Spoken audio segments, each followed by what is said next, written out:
আসসালামু আলাইকুম। তো এখন আসছিলাম হচ্ছে একটা সেচের মিটার রিকানেকশন করার জন্য। এখানে এই যে এই খুঁটিতে মিটারটা ছিল, ওই যে সেচের ঘরটা। তো এখানে কিছুদিন আগে একটা দুর্ঘটনা ঘটছে, আমাদের এক গ্রাহক এখানে অ্যাক্সিডেন্ট করে সে মারাই গেছে। তো এখানে ওই মিটারটাও পুড়ে গেছিল, সম্ভবত মিটার পুড়ে গেছিল না?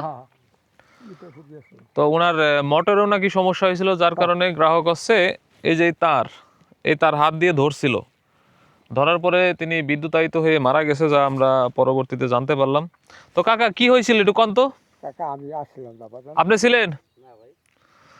আমরা ছিলাম না। আপনিও ছিলেন না? কিন্তু কিভাবে মারা পয়লা গেছে শুনেন নাই? পয়লা রোজানা আমি এই এসে জানাটা পাইনি কাকা আমি এই তার ধরছিল, তার ব্লগে পেছন গিয়েছিল মিয়া। তার ধরছিল? হ্যাঁ, তার ধরছিল, তার পেছন গিয়েছিল লগে। বলে বলে জানেন না, সেটা আগেই করতে হবে। আরে না, আগেই কইতে পারে, জানেন না।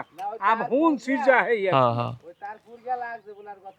গতরে লাগছে ওই যে ও দি শুনছি যেটা আগে কইতে। আমি তো ছিলাম না তার কাছে। আচ্ছা,